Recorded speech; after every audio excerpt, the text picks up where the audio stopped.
తుడిపేసే దాని ముందు ఉన్నాయి కరెక్ట్గా రాసినవి.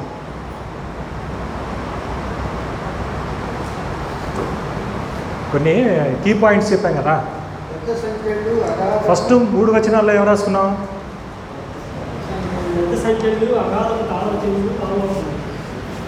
అది ఫస్ట్లో 7 పాయింట్లు రాసి అవన్నీ అలంకారంగా చూడాలి, సూచనంగా చూడాలని చెప్పాం. దాని తర్వాత రాసుకొచ్చే కదా కొన్ని 3 పాయింట్లు రాసే కదా. త్వరగా అని ఇక్కడ రాశాను, తర్వాత ప్రారంభం ఏదైతే ఉందో చివర ఎట్లా ఉందని రాశాను, తర్వాత హతసాక్షులు రాశాను. దానికన్నా ముందు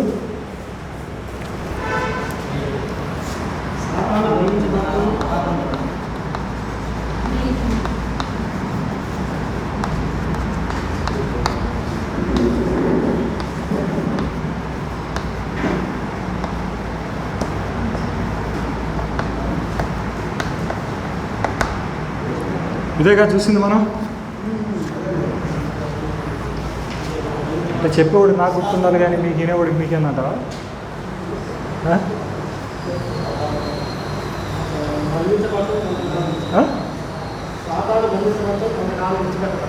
ఇదే కదా మనం చూసింది. ఏంటి 20వ అధ్యాయం మొదటి 3 వచనాలు ఏముంది? దాని ఇతివృత్తం అదే కదా. దాని అలంకారకంగా ఏం రాశాడు? పరలోకంలో నుండి ఒక దూత గొలుసులు తీసుకొని వచ్చింది, అగాధ తాళపు చెవులు కలిగి ఉంది, అది సాతాన్ని బంధించింది అని అన్నాడు. ఇప్పుడు ఇక్కడ మనం ఆలోచించాల్సింది ఏంటంటే, ఇంకొకసారి డిస్క్రిప్షన్ చదవండి, మీకు కొత్తగా ఉంటుంది. బైబిల్ చేతిలో ఎప్పుడు పట్టుకున్నా కొన్ని విషయాలు కొత్తగానే ఉంటాయి. ఇప్పుడు ఒకసారి చూద్దాం. 20వ అధ్యాయం 3 వచనాలు ఒకసారి చదవండి.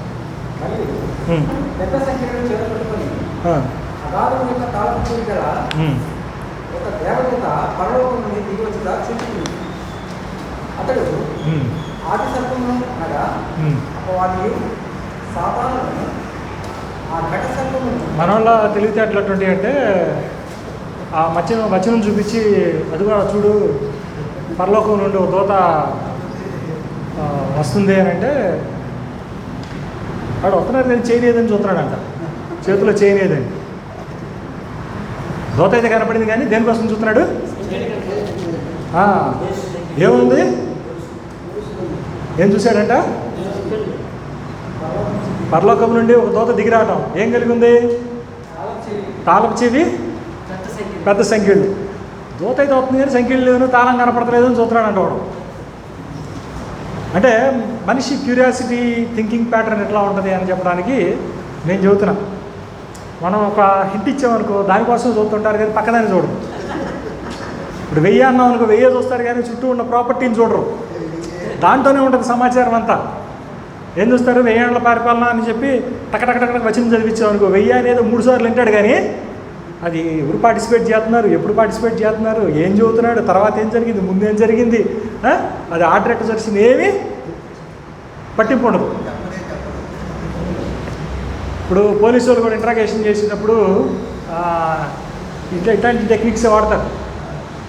ఇంట్రాగేషన్ చేస్తారనుకోండి, వాడిని పెట్టి అరే ఆడేమో గాజు తీసాడు నొప్పుకున్నాడు, నువ్వేం తీసావరా, మిగిలిన నాకేం తెలియదు అని అంటున్నాడు అనగానే లేదు సార్ ఆడు గాజులతో పాటు అవి కూడా తీసాడండి అని చెబుతాడు.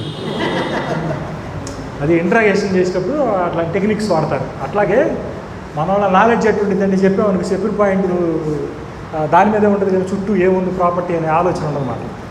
అట్లా ఉంటే మనం డిపెండ్ చేయలేం, మనం ఎదుటి వారికి సమాధానం చెప్పలేం. అయితే సాతాను బంధించబడటం అనేటువంటి దాన్ని మనం డీకోడ్ చేస్తే ఈ 1000 ఏళ్ళు ఎప్పుడు స్టార్ట్ అవుతున్నాయి అనేటువంటిది ఆటోమేటిక్గా అర్థమైపోతుంది. ఏమర్థమైంది? ఆటోమేటిక్గా అర్థమైపోతుంది.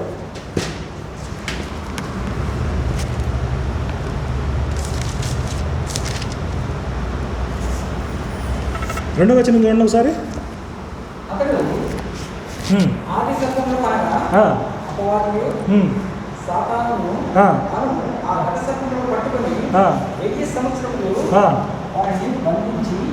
ఏంటి ఏం చేశాడు? ఎన్ని 1000 సంవత్సరాలు. 1000 సంవత్సరాల మీదకి చాలా చెప్పుకోవచ్చు. మనం ఎందుకు అలంకారం అంటున్నాము, అది క్వాలిటీకి సంబంధించింది కానీ క్వాంటిటీకి సంబంధించింది కాదు.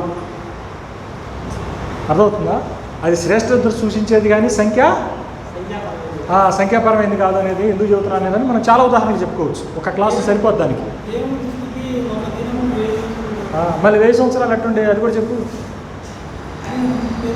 అదే సగం చెబితే అట్టా నీకు అదే కంటది. నేను ఇప్పుడు మా ఇంటి నుంచి మీ ఇంటికి ఎంత దూరమో మా ఇంటి నుంచి మీ ఇంటికి అంతే దూరం అన్నా. అప్పుడు ఎంత అయింది? 10 కిలోమీటర్లు అనుకో మీ ఇంటి నుంచి మా ఇంటికి వస్తే. మరి మా ఇంటి నుంచి మీ ఇంటికి వస్తే ఎంత అయింది? ఇప్పుడు దేవుని దృష్టికి ఒక దినము 1000 సంవత్సరాలు వచ్చిన అయిపోయిందా? అయిపోతే ఆమెనని చెప్పండి ఆయనకి. ఏమనుంది? 1000 సంవత్సరాలు. మరి అటన్నప్పుడు ఏమైంది? ఇప్పుడు దేవుడు దరఖాస్తులో పెట్టినట్టు అయింది. నువ్వు అక్కడ ఏం చెబుతున్నాడంటే ఆల్రెడీ 3వ అధ్యాయంలో ప్రభు తన వాగ్దానం గురించి ఏం చేశాడు, ఆలస్యమైంది కదా అని అడుగుతున్నారు అపాసకులు వచ్చి. ఇప్పుడు ఈయన సమాధానం ఏం చెబుతున్నాడు? ఒక దినం 1000 సంవత్సరాలు అంటే లేట్ అయిద్దని చెబుతున్నట్టు ఉంది. లేదు, దేవుడి దృష్టిలో టైం అంటే టైం అని చెప్పడానికి అది చెబుతున్నాడు. అది సందర్భం మొత్తం చూస్తే తెలిసింది. మనకేమో ముక్కలు చూసుకునే వారం కదా. భోజనాలకు వెళ్ళినా మనం ఏం చూస్తాం? మేము 2 అంటాం కానీ ముక్కలు చూసుకుంటాం కానీ మిగిలిన చూడంగా ఇక ఆ టైప్లో ఏంటంటే సగం సగం చూసుకుంటున్నాం మనం. సరే, ఇప్పుడు ఏమవుతుందంట? సాతాను బంధించబడుతుంది. బంధించబడింది ఎంతకాలానికి? 1000 సంవత్సరాలు. సో అక్కడ స్టార్ట్ అవుతుంది అక్కడ. Okay, got it? అర్థమైందా? పాయింట్ అర్థమైందా? స్టార్ట్. ఓకే, ఇప్పుడు కొన్ని మాటలు చూద్దాం. చూడండి, లూకాసు వార్త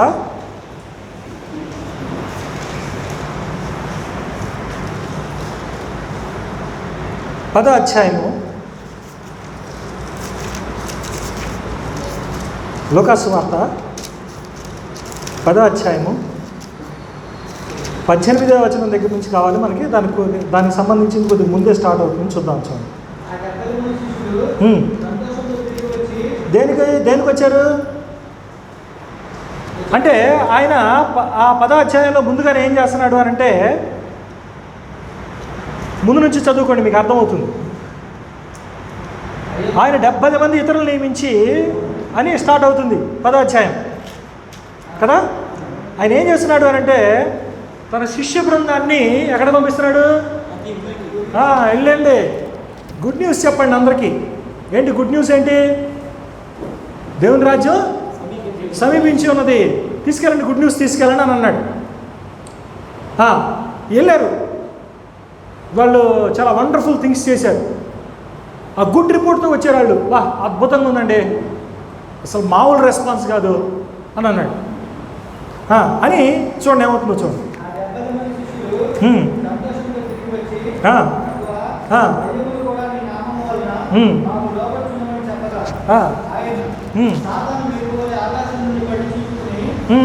ఇదేంటి?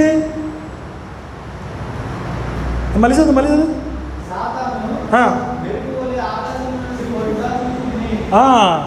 ఏమంటున్నాడు? ఎక్కడ అంటున్నాడు? లూకాసు వార్త 10వ అధ్యాయము 18వ వచనంలో ఏం చెప్తున్నాడు? సాతాను మెరుపు వలె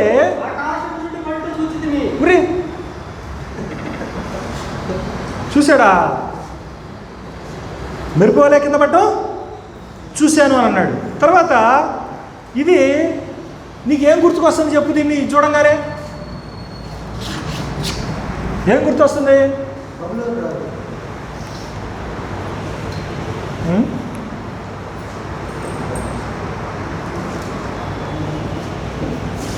మనం ఏ కాంటెక్స్ట్ మాట్లాడుకుంటున్నాం? ఎక్కడుంది అది?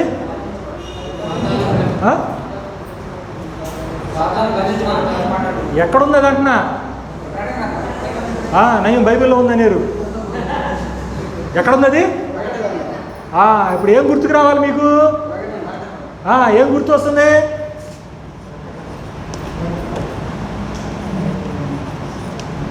ఏం గుర్తు రావాలి?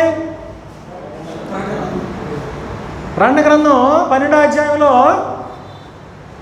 ఒక సీన్ కనపడుతుంది చూడండి.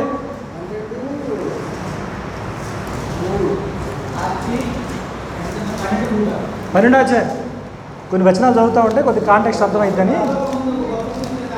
పరలోకమందు గొప్ప సూచన కనపడిందంట. ఆ, ఆ, ఉమ్, ఉమ్, ఉమ్.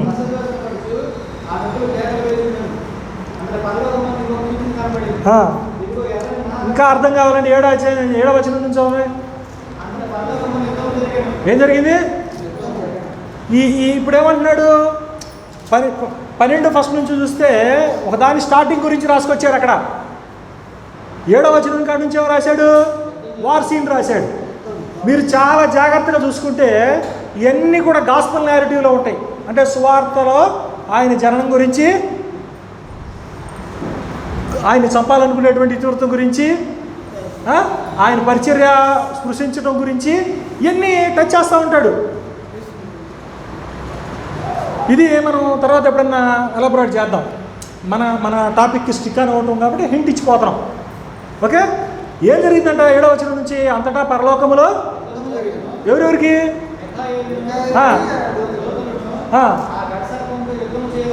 ఘటసర్పంతోనా? ఘటసర్పానికైనా మనం ఇందాక 3 పేర్లు చూసాం. సాతాన్ అన్నాడు, అపవాది అన్నాడు, ఏమన్నాడు? క్రూరం కాదు, అక్కడే ఆది సర్పం. ఇప్పుడు ఇక్కడేమన్నాడు? ఘటసర్పం అన్నాడు. అంటే ఎవడాడు? సాతాను. సాతాను అనగానే మళ్ళీ ఆడెట్టుంటాడు, మంచి బుర్ర మేసాలు వేసుకొని గుర్రుగా ఉంటాడు అనుకోబాకండి. సాతాను అంటే హీబ్రూ భాషలో అర్థం ఏంటంటే విరోధి అని అర్థం. ఎవడు విరోధి అంటే సందర్భం చూడాలి అక్కడ. ఆ సందర్భంలో విరోధిగా ఉన్నటువంటి వాడు ఎవరు? రాజ్యమా, రాజా, యూదుడా, ఆ ప్రత్యర్థుడు అనేటువంటిది తెలిసిద్ది. విరోధి ఎవరైనా కావచ్చు. మీరు పర్సన్గా చూడబాకండి. విరోధి అంటే సాతాను చూడాలని ఆశగా ఉందయ్యా, నన్ను ఇన్నాళ్ళు పెట్టి పీడించాడయ్యా అని చెప్పేవాళ్ళు ఉంటారు మహానుభావులు. సాతాను చూడాలనుకోబాకండి. సాతాను నీలోనే ఉంటుంది. ఎందుకు? విరోధి సాతాను అంటే. ఈ విరోధి ఏం చేస్తాడు అంటే, నాకు నా మనస్సాక్షి విరోధంగా మాట్లాడవచ్చు, నాకు సహోదరుడు వ్యతిరేకంగా మాట్లాడవచ్చు. అంటే అప్పుడు నాకేమవుతాడు?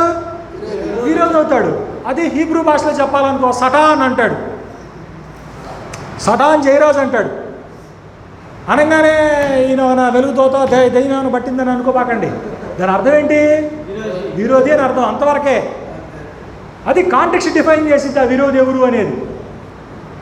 ఒక చోట నీ మనస్సాక్షే కావచ్చు, ఒక చోట దేవుని దూత కావచ్చు, ఒక చోట దేవుడే కావచ్చు. అర్థమవుతుందా? కాంటెక్స్ట్ అర్థమవుతుందా? సో ఆ విరోధి ఎవరు అనేటువంటిది కాంటెక్స్ట్ డిఫైన్ చేస్తుంది. కాబట్టి ఇక్కడ ఒక విరోధికి మికాయాలకి యుద్ధం జరిగిందంట. జరిగితే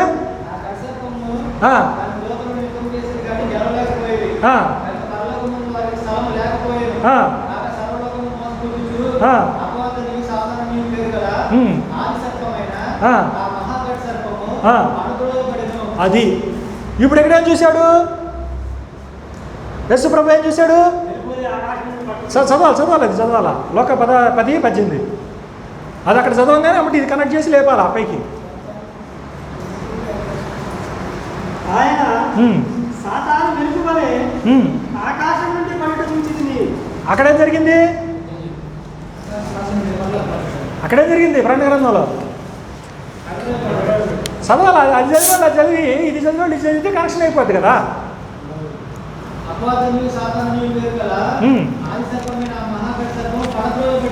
నువ్వు ఇప్పుడు చదువు. అది పడదోయ పడింది. ఏమైంది చెప్పు నువ్వు నాగరవాలి. సరే నా 10:18 వచ్చును.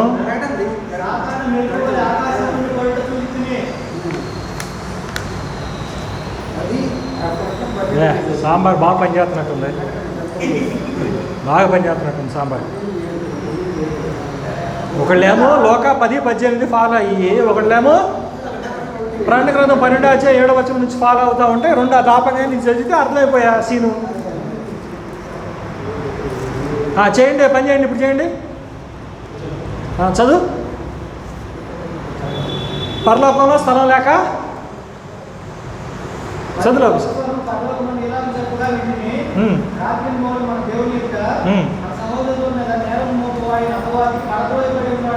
అది నువ్వు చెప్పు. పడతా పడితే ఏమైంది? వారి నాయన హల్లెలూయా, దేవుని స్తోత్రం.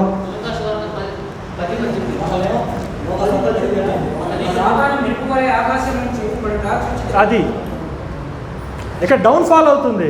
కాంటెక్స్ట్ చూసుకుంటే అక్కడికి కాంటెక్స్ట్ సరిపోద్ది. పోరాటం ఎవరికి జరుగుతుంది, అవుట్కమ్ ఏమొచ్చింది అనేది సింక్ అయిపోతుంది అక్కడ. అదవుతుందా? సో తర్వాత అంటే మీకు ఎక్కువ చెప్పకూడదు. అదే ఎక్కువ చెప్పామనుకో మీకు ఎక్కడం, తక్కువ చెప్పామనుకో ఊరిచ్చి చెప్పాలి. మీకు చూపించి చూపించకుండా, కనిపించి కనపడకుండా ఐటమ్ సాంగ్ లాగా ఉండాలి మీకు.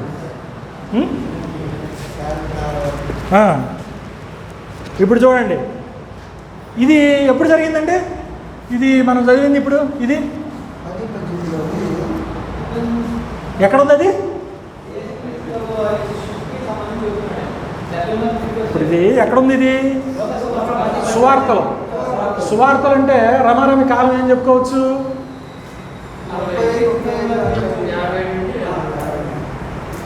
అంటే 30-35లో యేసుప్రభు పరిచర్య మొదలు పెట్టాడా?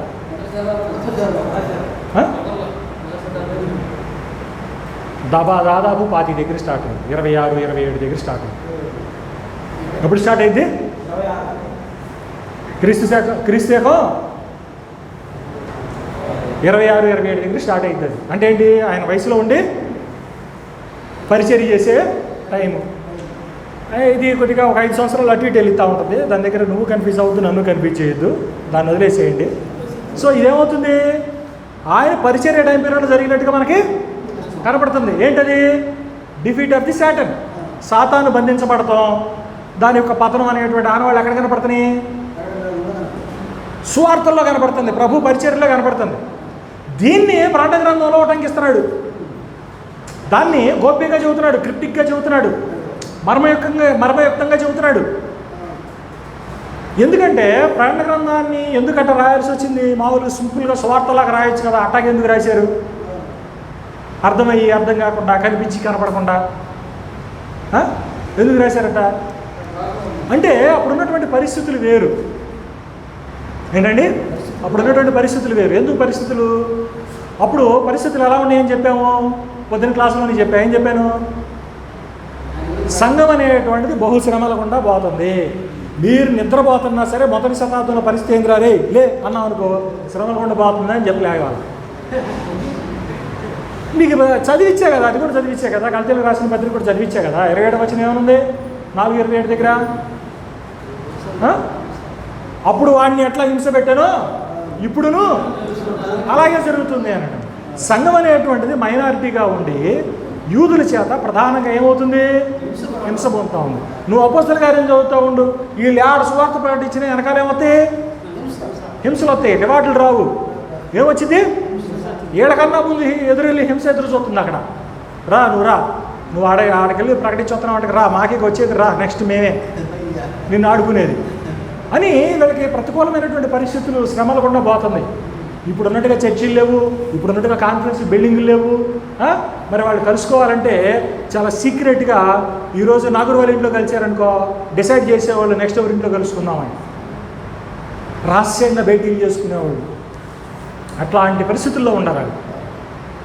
కానీ ఇప్పుడు వాట్సాప్ SMS కొడితే వచ్చేసే సెంటర్కి వచ్చేసేయటం. మరి అప్పుడు లేవుగా పరిస్థితులు. ఆ పరిస్థితులు ఈ పరిస్థితులు ఒకటా? 3వ శతాబ్దం వచ్చే నాటికంటే సంఘం స్థాపించబడిన 300 సంవత్సరాలు వచ్చేసరికి కానీ ఒక బిల్డింగ్లోకి ట్రాన్స్ఫర్ అవ్వడం, ఒక అఫీషియల్ ప్రొజెక్షన్ అనేది రాలా. అప్పుడు వరకు కూడా సంఘం ఎలా ఉంది? ఇంట ఉంది. ఇంటలో ఉండి శ్రమల గుండా మొదటి శతాబ్దంలో మరీ దారుణంగా ఉంది. దాన్ని ఏమన్నారంటే ప్రసవ వేదంతో పోల్చారు వాళ్ళ పడ్డ శ్రమలను. ఎప్పుడన్నా శ్రమల మీద ఒక మా అంశం మాట్లాడతాను. ఎట్లా పోయారు వాళ్ళు? గర్భిణీ స్త్రీకి ప్రసవ వేదనలు ఉంటాయే, అట్లాంటి శ్రమల గుండా సంఘం అనేటువంటిది ప్రయాణం చేయటం జరిగింది. అదవుతుందా? అది. సో ఇప్పుడు ఏమవుతుంది? ఇక్కడ సాతాను అనేటువంటిది పరిచర్య టైం పీరియడ్లోనే 70 మందిని పంపించినప్పుడే యేసు ప్రభు ఏం చెప్పాడు? సాతాను ఆకాశం నుండి పట్టణం చూచితిని అని అంటున్నాడు. ఇది దేన్ని గుర్తు చేస్తుంది? ప్రకటన గ్రంథం 12వ అధ్యాయంలో ఉన్నటువంటి 7వ వచనంలో ఉన్నటువంటి ఘటనని గుర్తు చేస్తూ ఉంది. తర్వాత మత్తయి సువార్త 12వ అధ్యాయము, మత్తయి సువార్త 12వ అధ్యాయము 28 అనుకుంటా, చూడండి ఒకసారి. 28 కానీ 29 కానీ. అక్కడ చిన్న ఇష్యూ వచ్చింది. ఏంటి ఇష్యూ? యేసు ప్రభు వారు స్వస్థపరుస్తున్నప్పుడు అక్కడ ఉన్నటువంటి వాళ్ళు ఏమని ఆరోపణ చేశారు ఆయన మీద? వీడు దెయ్యముల అధిపతి అయినటువంటి బెల్జెబూలు వలన ఈ పనులు చేస్తున్నాడు అని ఒక అపవాది చేశారు ఆయన. సో అప్పుడు ఆయన ఏమని సమాధానం చెబుతున్నాడు చూడండి.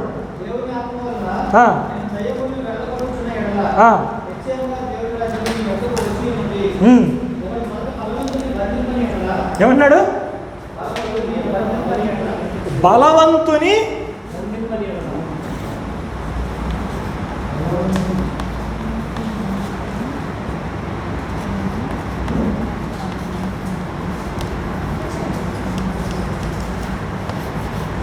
ఏమన్నాడండి? ఇక్కడ చూడండి, ఏమన్నాడు? బలవంతుని బంధింపని ఎడల ఏ విధంగా బలవంతుని ఇంటి వచ్చి అతని సామాగ్రి దోచుకొనగలడు అని అంటున్నాడు. అంటే ఇంకొకసారి ప్రభు ఏమని నిరూపిస్తున్నాడు? బలవంతుడు ఎవరు అక్కడ? సాతాను, అపవాది, లేదా కటసర్పము, లేదా ఆది సర్పం. వీడిని ఏం చేస్తున్నాడంటే ఆయన బంధించకపోతే విక్టరీ నాకు ఎట్లా వచ్చింది? నేను ఈ పనులు ఎట్లా చేయగలుగుతాను? కాబట్టి దేవుని రాజ్యం నిస్సందేహంగా మీ మధ్యకి వచ్చింది అని అంటున్నాడు. ఇక్కడ మీరు 2 విషయాలు చూస్తున్నారు. అంటే దేవుని రాజ్యం అనేటువంటిది అల్టిమేట్గా ఎంటర్ అవుతుంది అనేటువంటిది పాయింట్ నెంబర్ 1 కనబడుతుంది. ఏంటంటే దేవుని రాజ్యం ఎంటర్. రెండోది ఏంటి? దేవుని రాజ్యం ఎంటర్ అవుతాం అనేది ఈయన పరిచర్యతో స్టార్ట్ కనబడుతుంది. ఈయన పరిచర్యతో స్టార్ట్ ఏం కనబడుతుంది నీకు? సాతాను యొక్క క్రియలు లేదా అపవాది బంధించబడటం. పదాలు కనబడుతున్నాయి కదా. ఏమన్నాడు ఇక్కడ? ఏమన్నాడు? బంధించబడటం అన్నాడు, బలవంతుని బంధించటం అని అన్నాడు. ఇంకా చూద్దాం, చూడండి. యోహాను సువార్త 12వ అధ్యాయము 31వ వచనం చూడండి.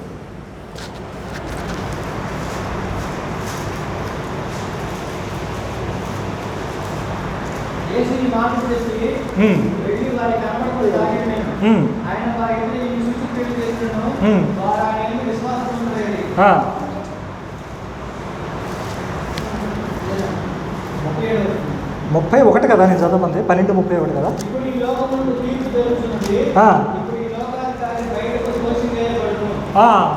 ఎప్పుడు ఆయన సిలువ వేయబడ్డాడు? అప్పటికి సిలువ వేయబడక మునిపే ఆయన ఏం చెబుతున్నాడు? ఇప్పుడు లోకాధికారికి తీర్పు జరుగుతున్నది. లోకాధికారి అంటే ఎవడు? అపవాది.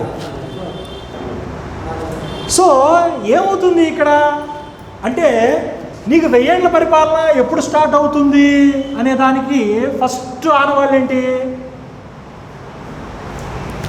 ఏంటి అటు చూస్తారు గుడ్లు వేసుకున్నా ఇంకా టక్కని రావాలా? ఏదో కాదు కాంప్లికేటెడ్ రహస్యం చెబుతున్నట్టు ఫీల్ అవుతారు. ఏంటి టక్కని చురుగ్గా ఉన్నదేగా చెప్పింది. ఏమని చెబుతున్నాడు? ఎప్పుడైనా గుర్తుపెట్టుకోండి, ఎప్పుడన్నా నా దగ్గర పాట వినాలి అనుకుంటే అసలు మీరు ఆ అధ్యాయం మొత్తం చదువుకొని రావాలి అసలు నా దగ్గరికి ఇష్టపడి.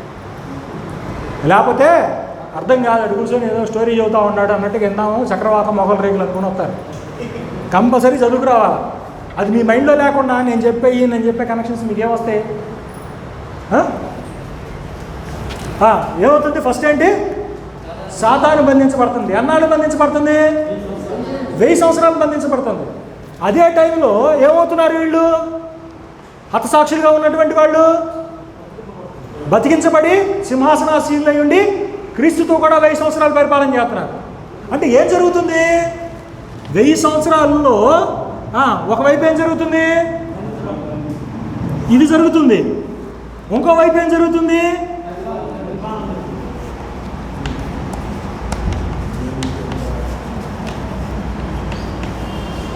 ఏం జరుగుతుంది?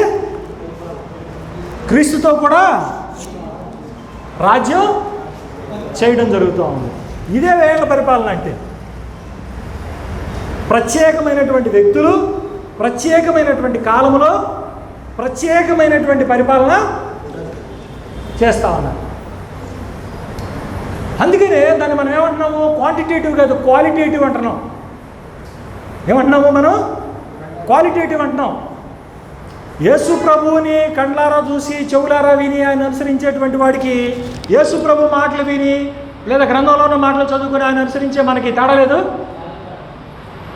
చాలా తేడా ఉంటుంది.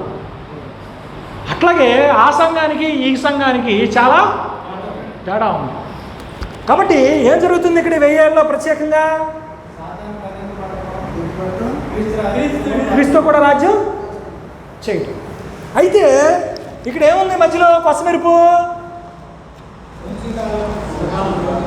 ఏంటి కొసమెరిపోయింది? ఈ విడవబడ్డ తర్వాత ఏమవుతుందంటే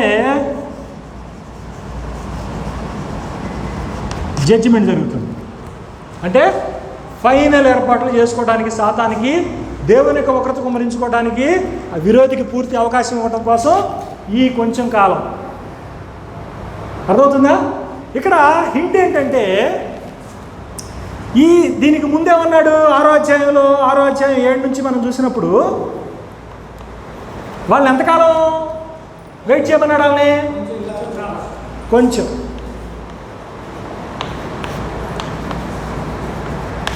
కొంచెం కాలం.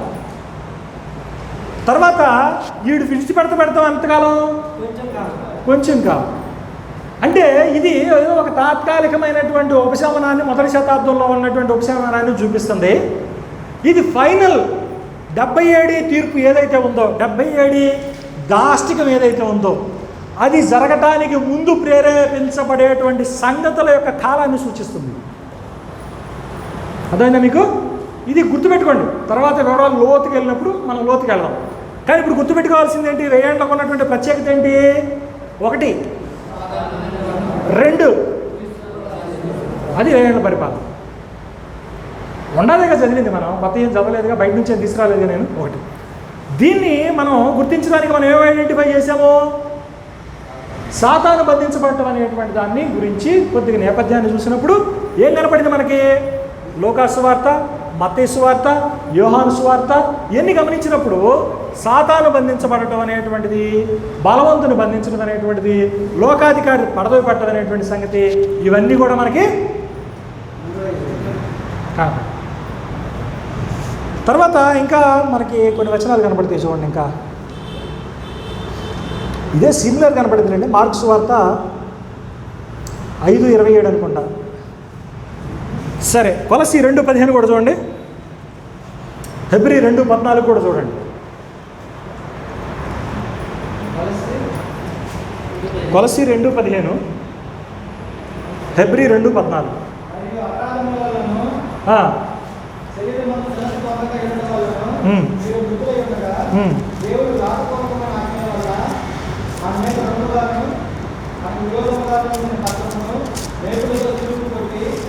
దాని మీద సేవలను పూర్తి చేసి మన అడ్డం లేకుండా దానిని ఎత్తివేసి మన అపరాధాన్ని క్షమించి ఆయనతో కూడా మిమ్మల్ని జీవింపజేసింది.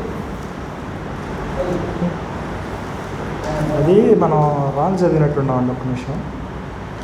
ఆయనతో కూడా మిమ్మల్ని జీవింపజేసాను. ఆయన సరే 2:14 చూడండి, చెప్తాను ఒక్క నిమిషం. కాబట్టి ఆ పిల్లలు రక్తమాంసం గలవారన్న ఆ ప్రకారమే మరణం యొక్క బలవాన్ని అనగా అపవాదిని మరణము ద్వారా నశింపజేయుటకును జీవితకాలమంతయు మరణం భయము చేత దాస్యమునకు లోబడిన వారిని విడిపించుటకును. యాక్చువల్గా ఇంగ్లీష్లో ఏమో 2:14 అయింది, అది 15 అయింది. తెలుగులోనేమో 2:14 అయింది. కొలసి 2:14 నుంచి చదవండి, అర్థం. 13 నుంచే చదవాలి, కరెక్ట్. పైకి కిందకి వెళ్ళినట్టుంది. 13 నుంచి చూడండి.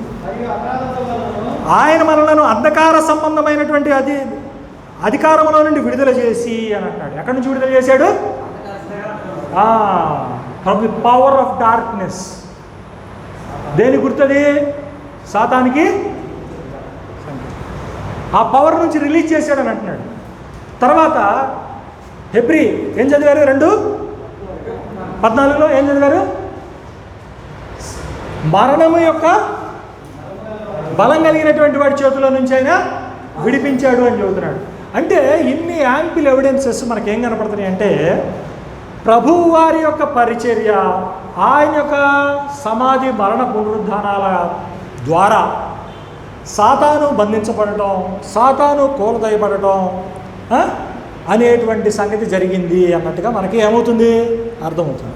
కాబట్టి ఈ ప్రత్యేకమైనటువంటి కాలాన్ని, ఆ ప్రత్యేకమైనటువంటి పరిపాలనని మనం ఎట్లా నోట్ చేస్తాము? ఇది quality, it's not about the quantity. ఇది క్వాంటిటీకి సంబంధించింది కాదు, సంఖ్యకి సంబంధించింది కాదు. దేనికి సంబంధించింది? శ్రేష్టతకు సంబంధించింది. ఎందుకు శ్రేష్టత? స్వయాన యేసుప్రభు వారు రావటం, స్వయాన యేసుప్రభు వారు ఆయన చనిపోవటం, స్వయాన ఆయన స్వస్థపరచడం, స్వయాన ఆయన బోధించటం, దేవుని రాజ్యం మన మధ్య ఆవిష్కరించబడటం, ఇవన్నీ నా భూతో నా భవిష్యత్. మళ్ళీ ఇట్లాంటి ఘటన మళ్ళీ పునరావృతం కాదు. అది ఎప్పటికీ సదాకాలంగా నిలిచిపోయేటువంటి స్థిరమైనటువంటి పని. సో ఈ ప్రత్యేకమైనటువంటి కాలాన్ని, ఈ ప్రత్యేకమైనటువంటి ఘటనని చాలా ప్రత్యేకంగా మనం అధ్యయనం చేయాల్సినటువంటి అవసరం ఉన్నది. ఎట్లా చదవాలి? ప్రత్యేకంగా చదవాలి అనే విషయాన్ని మనం గుర్తుపెట్టుకోవాలి. అర్థమైందా? ఈ పాయింట్ అర్థమైందా? ఓకే, ఇదొకటి. తర్వాత మన వాళ్ళు ఏం చేస్తారంటే, వేర్ల పరిపాలన మీద ఒక నిర్మాణాత్మకమైనటువంటి ఆలోచనలు ఉన్నాయండి చాలామందిలో. ఎట్లా ఉండిద్ది అని అంటే, ఎట్లా ఉండిద్ది తెలుసా? వేర్ల పరిపాలన ఎట్లా ఉండిద్ది తెలుసా నీకు? తెలుసా నీకు? తెలుసా? చూద్దాం, చూడండి. యెషయా గ్రంథం 11వ అధ్యాయం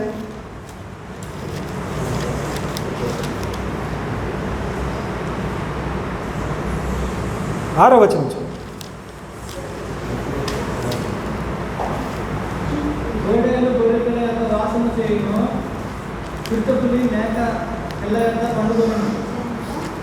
అందరు తీయాలా? నువ్వు అదే నీకు అవసరమైనట్టు నువ్వు తీసుకుపోతున్నావు.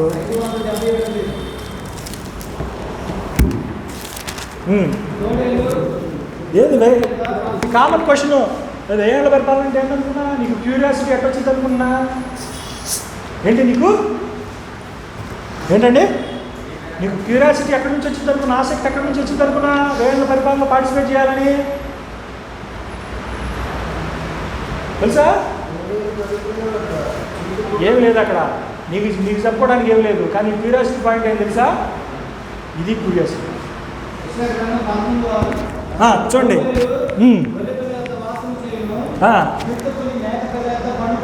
ఊరి ఇప్పుడు ఏందనుకున్నా? ఏం చూడాలి నువ్వు ఏళ్ళ పరిపాలన?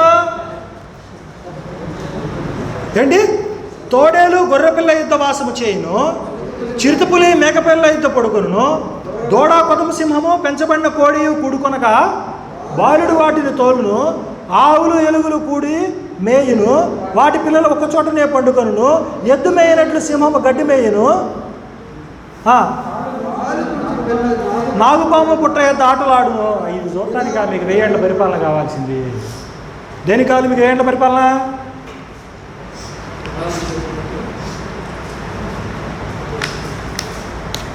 వేళ్ళ పరిపాలన ఏం చేయాలి నువ్వు? ఎలా ఒకసారి ఏం చేస్తా?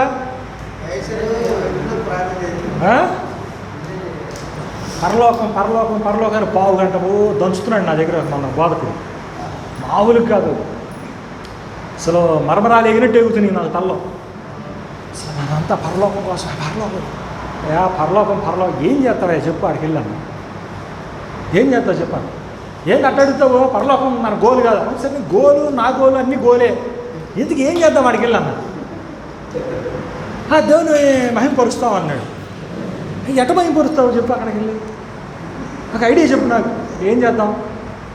దేవునికి మహిమ రావాలి అని అంటే ఏమనుంది? మీ సత్క్రియలు కనపరచండి అని ఉంది.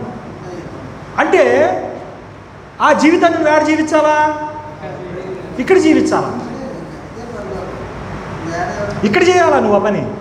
అంటే ఆ పొందబోయేది ఏమిస్తాడో ఎట్టిస్తాడో అనేది ఆయనకు వదిలిపెట్టండి. ఈ బోధనలో ఉన్న దౌర్భాగ్యం ఏంటి తెలుసా? దీని మీద పెద్ద ప్రసంగం చేస్తాడు. పరలోకంలో 40 నిమిషాలు దేవునితో అని ఆడియో క్యాసెట్, వీడియో క్యాసెట్. పాతాళం ఎట్టుంది, ఒక 40 నిమిషాలు వీడియో క్యాసెట్. దీన్ని ఎగబడి కొనుక్కోవటం, ఇన్ని సేల్ అయింది అన్ని సేల్ అయింది అని ఆడ ప్రకటించుకోవటం. అరే నీకు అది కావాల్సి వస్తే దేవుడు ముందుగానే చెప్పేవాడు కదా దాంట్లో, ఇట్టుండిద్దిరా బాయ్, ఇటు చేయాలరా బాయ్ అని చెప్పేవాడిగా. వీళ్ళ మధ్యలో వీళ్ళు సినిమాలు చూసి వీళ్ళకి మైండ్ పోయి, మైండ్ దొబ్బి, నరాలు కట్ అయ్యి, వాళ్ళకి అనిపించిన పిచ్చి అంతా దాంట్లో వీడియోలో రికార్డ్ చేసి వీళ్ళు మీకు అమ్ముతారు. అంతే ఇవన్నీ. అరే నీకు ఏమని బోధిస్తుంది? ఎక్కడ నువ్వు నీతిగా బతకాలి, నువ్వు క్రీస్తులా బతకాలి, క్రీస్తు స్వరూపంలోకి మలచబడాలి, దేవుని స్వరూపధారిగా నువ్వు రూపాంతరం చెందాలి అనేది నీ గోల్ అని, నీ గురని చెబుతుంటే ఇది వదిలిపెట్టి ఆ పరలోకం గురించి బోధ చేస్తాడు వీడు. సరే ఏంది ఇంతకీ ఏందంట పరలోకం వెళ్దాం, ఇప్పుడు వెళ్ళి ఏం చేద్దాం చెప్పన్నావు అనుకో, చెప్పడం మళ్ళీ. అరే ముందు నీకు ఎందుకు పరలోకం కావాలి? దానికన్నా ముందు నువ్వేమవ్వాలేడా? రూపాంతరం చెందాలా, నువ్వు క్రీస్తుని స్వరూపధారిగా నువ్వు మారాలా.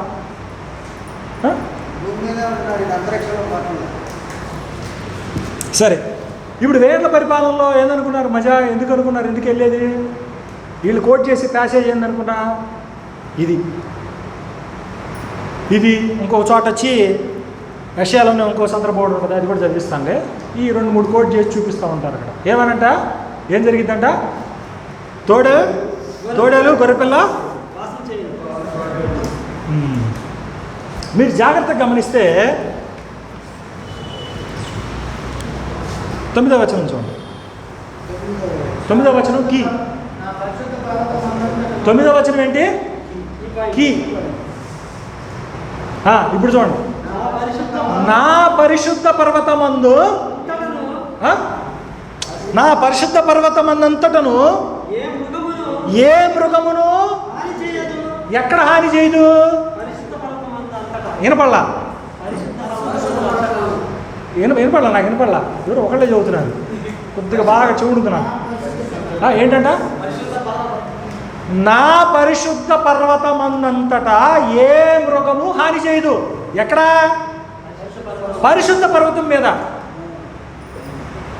ఈ పర్వతం గురించి 2వ అధ్యాయం నుంచి మాట్లాడుకుంటూ వస్తున్నాడు. ఎక్కడి నుంచి మాట్లాడుతున్నాడు? 2వ అధ్యాయం నుంచి మాట్లాడుకుంటూ వస్తున్నాడు. ఈ 2వ అధ్యాయంలో ఏమనుందో చూడండి. 2వ అధ్యాయం 1-2 వచనాలు చూడండి.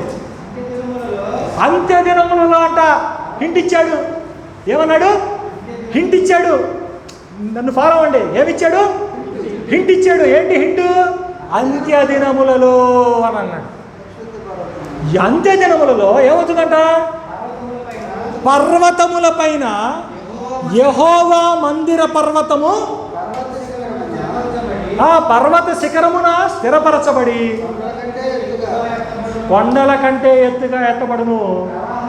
ప్రవాహము వచ్చినట్టు సమస్త అన్యజనులు దానిలోనికి వచ్చురు అన్నాడు. ఈ ప్రవచనం దేని గురించి అని అడగండి. క్రీస్తు సంఘంలో వాళ్ళు చెబుతారు. దేని గురించి? ఇప్పుడు వచ్చారు దారిలోకి. ఇదే కదా, ఈ పరిశుద్ధ పర్వతం గురించే కదా అక్కడ కూడా చెబుతుంది. నా పర్వతమందంతటను అని అంటున్నాడు. ఇప్పుడు ఏమైంది? అది సంఘం అయింది. సంఘంలో ఏ క్రూర మృగము హాని చేయదు అని అంటే ఏంటి? అసలు ఏం చెబుతున్నాడు అక్కడ అంటే, ఎప్పుడన్నా పూర్తిగా ఎక్స్ప్లెయిన్ చేస్తాను. పాయింట్ చెబుతాను చూడండి. అక్కడ 2 కేటగిరీ తీసుకున్నాడు.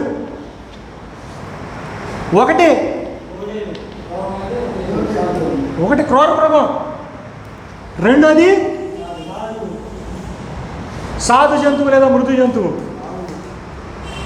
పాము విషం, బాలుడు అమాయకుడు, తోడేలు క్రూర మృగం, గొర్రెపిల్ల సాధు జంతువు. ఏం కనపడ్డాయి ఇప్పుడు ఇక్కడ? 2 వర్గాలు కనపడ్డాయి. ఏంటి? ఒకటి క్రూర, 2 సాధు. ఈ 2 కూడా ఏమవుతున్నాయి అంట? ఆయన పరిశుద్ధ పర్వతమందు కలిసి వాసం చేస్తున్నాయి అంట. ఈ పిచ్చోళ్ళు ఏం చెప్తున్నారంటే, బైబిల్ భాష తెలియక ఏమనుకుంటున్నారు అన్ని? నిజంగా లోకం అంతా పచ్చగా ఉండి జంతువులన్నీ ఒకదాన్ని వేటాడుకోకుండా గడ్డి తింటాయేమో, అబ్బా అట్లాంటి రోజు చూద్దాం హల్లెలూయా అంటున్నారు. అక్కడ పాయింట్ ఏంటి, అసలు ఏ దర్శనం ఏం చూస్తున్నాడు, ఏంటి కాంటెక్స్ట్ ఏంటి అని చూస్తే క్రూర మృగాలేమో అనిలు, సాధువులేమో ఇజ్రాయిల్. వాళ్ళిద్దరికీ మధ్యలో ఏముంది, పచ్చగడ్డి అయితే బొగ్గుమంటది. యూదులు ఎట్లా చెప్పుకునే వాళ్ళంటే, ఒరే గుంతలో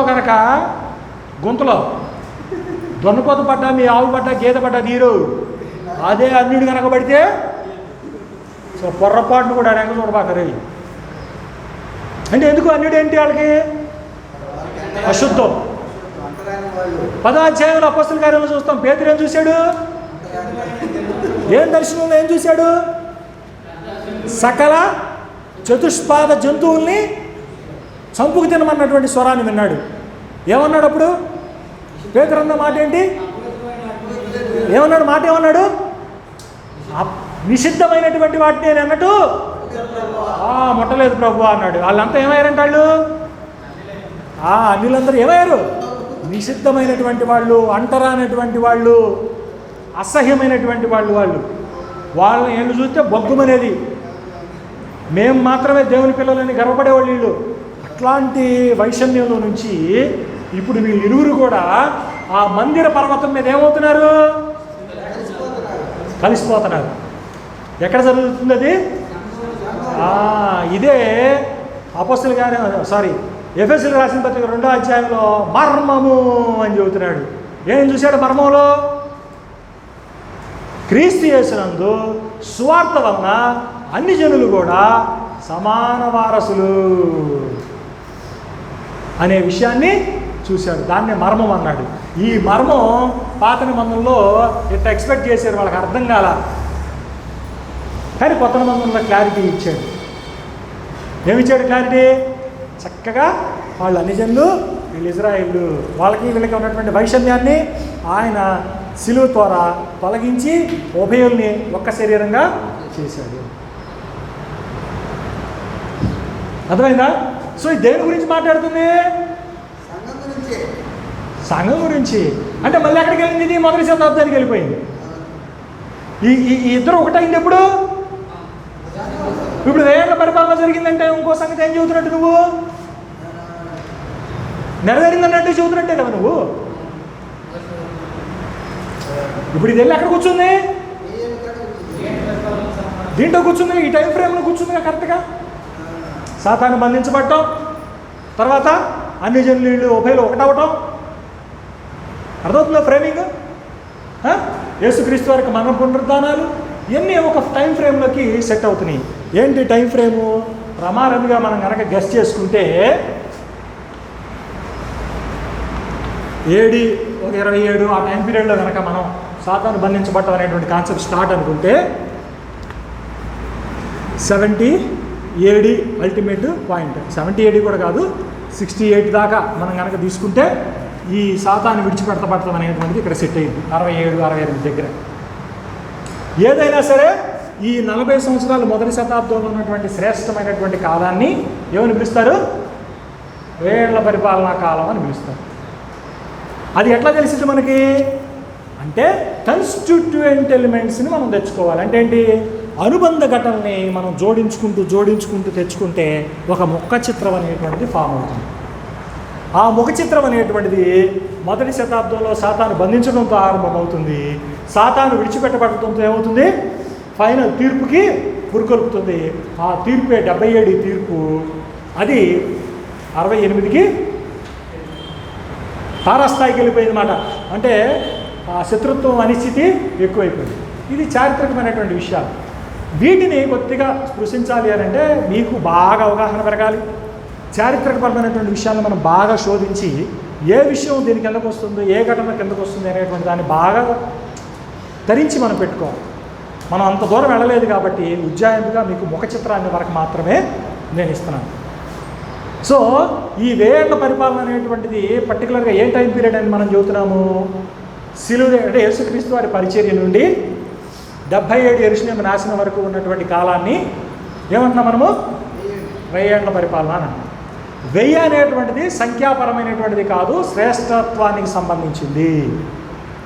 ఏంటి శ్రేష్టత్వం, దాంట్లో ఏం జరుగుతుంది శ్రేష్టత్వం అంటే ఏమవుతుంది? అప్పుడు దాకా జనాలను మోసం చేసినటువంటి సాతాను, అప్పుడు దాకా దేవుని యొక్క రాజ్యానికి విరోధంగా ఉన్నటువంటి సాతాన్ని బంధించి దేవుని రాజ్యాన్ని ప్రవేశపెట్టి, అదవుతుందా? దేవుని రాజ్యాన్ని ప్రవేశపెట్టి ఏం చేస్తుంది? మర్మం సమస్త జనాలను కూడా ఒక్క శరీరంగా, ఒక్క అవయవంగా మార్చి రాజ్యంలో కూర్చోబెడతాం. ఇది మునుపు చరిత్రలో ఎప్పుడూ జరగల. అందుకే ఈ ప్రత్యేకమైనటువంటి పరిపాలనా కాలాన్ని మనం చాలా ప్రత్యేకంగా చూస్తాం. అంతకుముందు ఎప్పుడైనా అన్ని జనులు కలిసి ఉన్న దాఖలా ఉందా? మనంతా కూడా ఒక ఫ్యామిలీ అన్న మాట ఎప్పుడన్నా ఉందా? కానీ ఎప్పుడు సాధ్యపడింది? క్రీస్తు ద్వారా, క్రీస్తు బలి ద్వారా మాత్రమే అది సాధ్యపడింది. అంతేకాకుండా ఆ శ్రమానుభవంలో పార్టిసిపేట్ చేసినటువంటి మొదటి శతాబ్ద క్రైస్తవులు దీంట్లో ఆ ప్రత్యేకమైనటువంటి కాలంలో పార్టిసిపేట్ చేశారు. అందుకనే మనకి కొన్ని మాటలు కనబడుతుంది. ఎఫెసీయులకు రాసిన పత్రిక 2వ అధ్యాయము మొదటి నుండి కొన్ని మాటలు, 5వ వచనము, అదేవిధంగా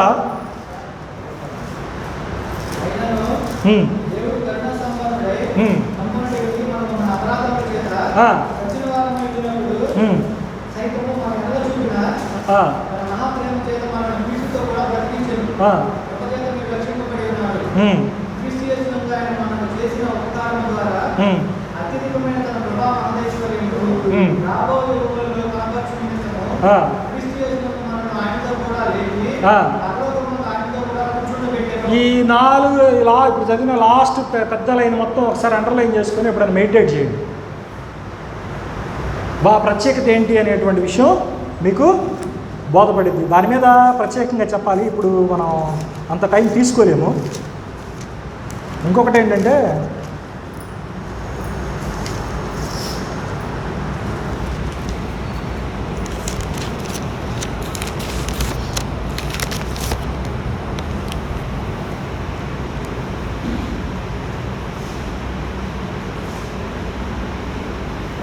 యోహాను సువార్త 16వ అధ్యాయము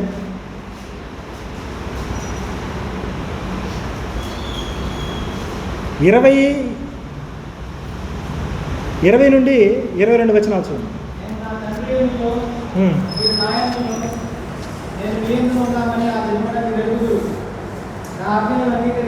ఏం చదువుతున్నా? 16వ అధ్యాయం కదా చెప్పింది. మీరు ఏడ్చి ప్రలాపింతురు కానీ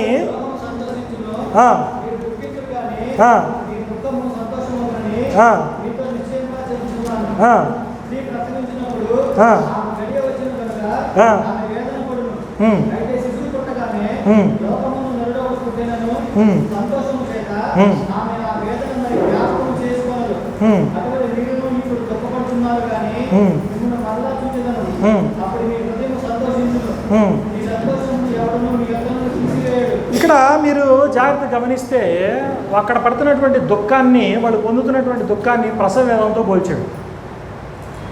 అంతేకాకుండా రోమిలకు రాసిన పత్రిక 8వ అధ్యాయం 22వ వచనంలో కూడా సృష్టి యావత్తు ప్రసవ వేదన పడుతుందని చెప్పి అక్కడ మాట్లాడతారు. ఏంటి ప్రసవ వేదన పడతాం? ఏంటి ఏమనుకుంటున్నారు ప్రసవ వేదన పడతామంటే? అంటే ఈ ఆదిమ సంఘం ఏదైతే ఉందో అంధకార సంబంధమైనటువంటి అధికారంలో నుండి బయటకు వస్తుంది. ఈ కాలం ప్రత్యేకమైందని చెప్పడానికి నేను చెబుతున్నాను ఈ మాట.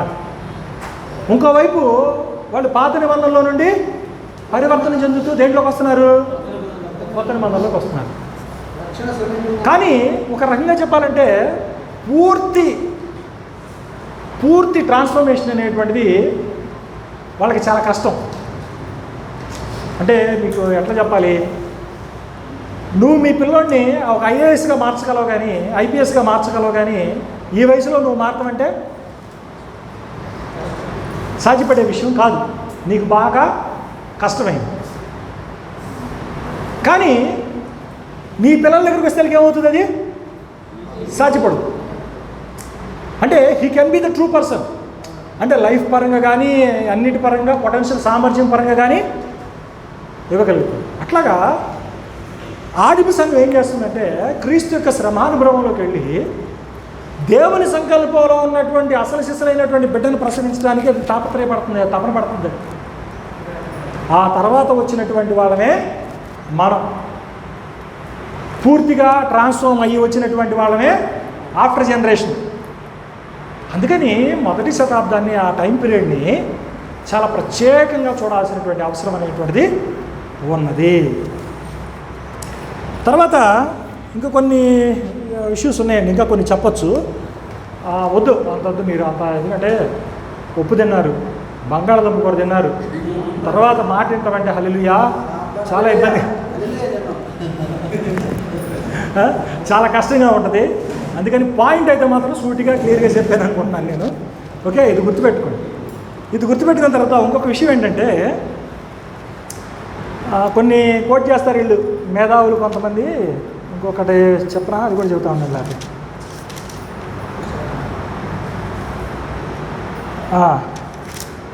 యెషయా గ్రంథము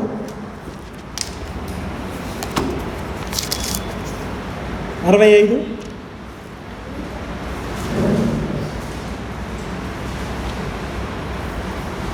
19 నుండి కొన్ని మాటలు చూద్దాం. ఏమన్నాడండి? 65. నేను యెరూషలేమును గురించి ఆనందించేదను, నా జనులను గురించి హర్షించేదను.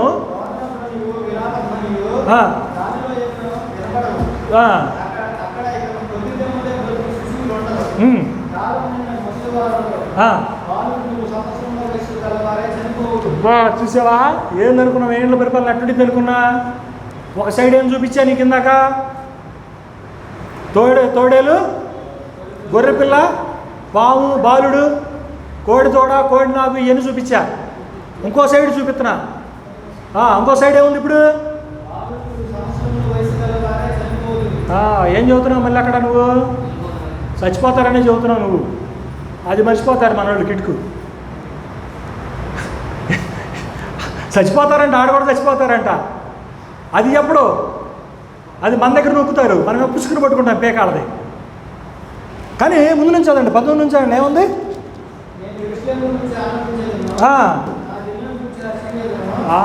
ఇదంతా ఏంటంటే పాయింట్ చూద్దాం చూడండి. ఇప్పుడు ఏంది, ఎక్కడ జరుగుతుంది ఇది? అది యెరూషలేము ఏంటది?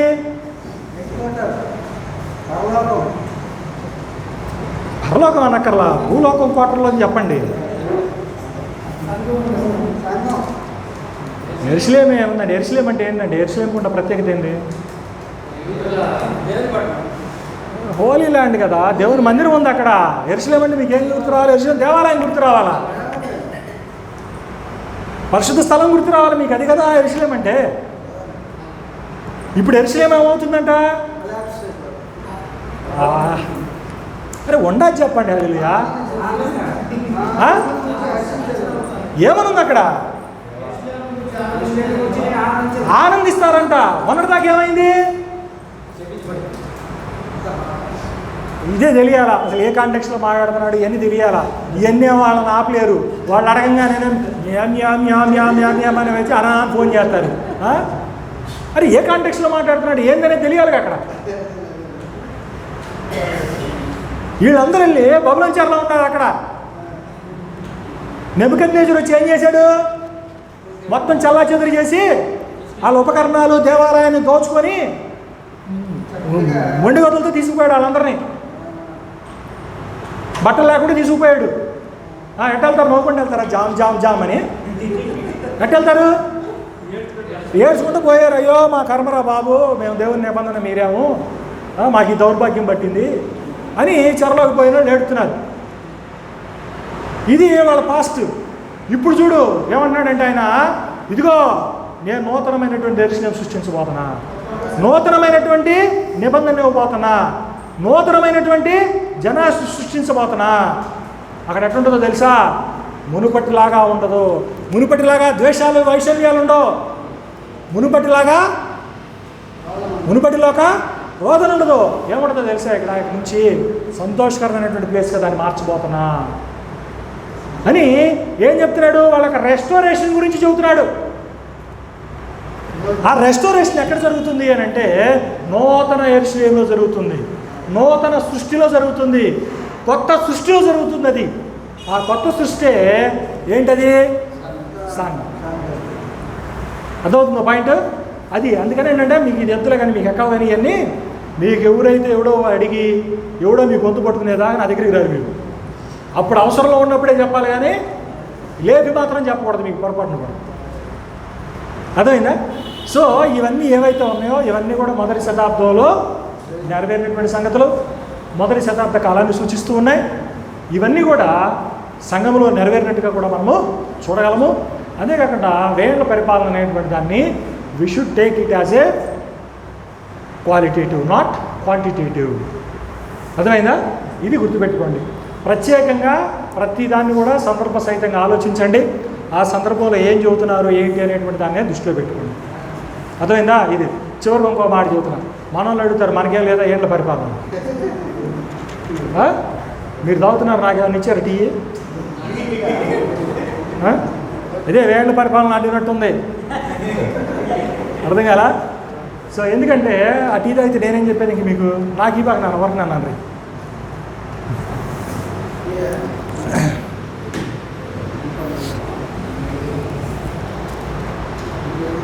గుర్తుపెట్టుకోండి.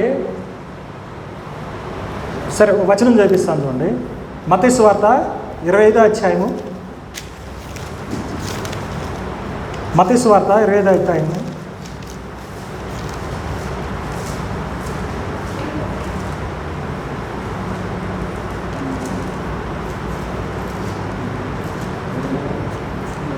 34వ వచనం చూడండి.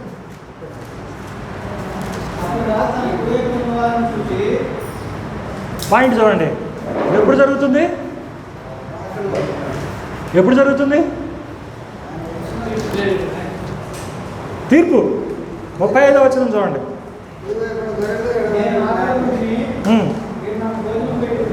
అబ్బా అదేంది?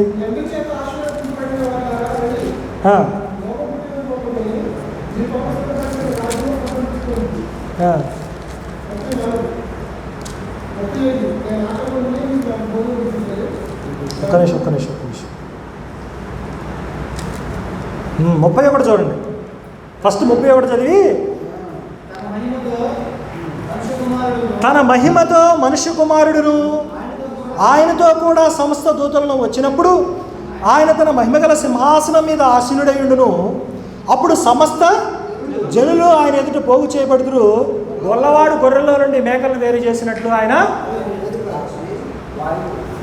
వేరు చేస్తాడు. ఈ వేరు చేసే కాంటెక్స్ట్లో కుడివైపున ఉన్నటువంటి వారిని చూచి ఏమంటున్నాడు? నా తండ్రి చేత ఆశీర్వదించబడిన వారలారా రండి, లోకము పుట్టినది మొదలుకొని సిద్ధపరిచిన రాజ్యమును స్వతంత్రించుకొనుడి అని అంటున్నాడు. ఏంటి నీ గోల్ ఏంటి? అసలు యేసుప్రభు ఎందుకు వచ్చాడు? నేను ట్రాన్స్ఫార్మ్ చేసి ఆయన కింగ్డమ్లోనికి పెట్టడానికి.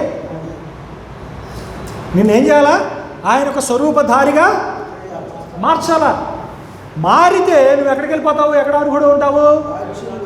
రాజ్యంలోనికి ట్రాన్స్ఫార్మ్ అవుతావు. సో భూమి మీద ఆయన ఒక రాజ్యాన్ని విస్తరింపజేయడం అనేటువంటి it is ultimate goal for us. ఈ రాజ్యం అనేటువంటి దాన్ని నేను ఎప్పుడు ఒక మామిడి తోట ఉదాహరణగా తీసుకొని చెబుతూ ఉంటాను. మా నాన్న మా తాతలు ఏం చేశారు? మా తాతకి మిలిటరీలో పనిచేస్తే ఒక 5 ఎకరాల భూమి ఇచ్చారు. 5 ఎకరాల భూమి వెళ్ళి ఆయన జామ్ వెళ్ళి చూస్తే అంతా పిచ్చెట్లు, ముళ్ళపోతలు, రాళ్ళు, రప్పలు, అసలు ఏమి లేదు, భయంకరంగా ఉంది. మా తాత ఏం చేశాడు? అక్కడే ఆవిడ వేసుకొని ఒక చిన్న కుటీరం వేసుకొని రాళ్ళన్నీ ఎత్తేసి చదును చేసి ముళ్ళ పొదలు గచ్చ తీగలు అవన్నీ తీసేసి దాని చుట్టూ ప్రారి వేసి పాదులు తీసి మామిడి మొక్కలు నాటి. మా నాన్న రోజు నీళ్లు పోసి వాళ్ళ నాన్నకు తోడుగా చక్కగా సర్వీస్ చేశాడు. సర్వీస్ చేసిన తర్వాత ఈ పెరుగుతున్నాయి, మా తాత రాలిపోయింది. అవి పెరుగుతూ ఉండే మా తాత రాలిపోయాడు. ఆయన టైం అయిపోయింది. మా నాన్న టైం, ఆ టైంలో నేను మా నాన్న మొక్కలు నాడుతూ ఉంటే నేను దగ్గరుండి నేను చూస్తూ ఉంటా. నేను వయసుకు వచ్చే టయానికి కాయలు కాసి పూతలు పడి కాయలు కాసి పిందిలేదు. ఇప్పుడు నేనేం చేయాలి చెప్పండి? ఏం చేయను? అంటే అనుభవించి అదే నీకున్న బద్ధకం, అదే ఏది పూర్తిగా చెప్పడం. ఏం చేయాలి నేను? ఫలాలను ఆరగించి ఇటు వెళ్ళి రావాలా? ఆ తోటని కాచుకుంటూ నేను చేయాలి? దాని ఫలాలను భుజించాలి. కాయాలనే సంగతి చెప్పట్లా మీకు, అదే వచ్చిన బాధ. తిన్నాడు తిని వండిక ఏం చేయాలి? తిని ఇప్పుడు వ్యవసాయదారుడు తన పంట తింటాడండి. పంట తినే ముందు ఏం చేస్తాడు? దాన్ని కాయాలి కదా, దాన్ని సేచిపరచాలి కదా, దాన్ని కాపాడుకోవాలి కదా. ఈ సంవత్సరం తింటాడు, తిరిగితే ఏమైతే వచ్చే సంవత్సరం ఎండిపోతుంది. దాన్ని కాపాడాలి, తినాలి, అనుభవించాలి. ఇప్పుడు నువ్వేం చేయాలి? దేవుని రాజ్యంలో దేవుని రాజ్యాన్ని కాపాడుకోవాలి, ప్రకటించాలి. రెండోది ఏం చేయాలా? దాని ఫలాలను నువ్వు భుజించాలి.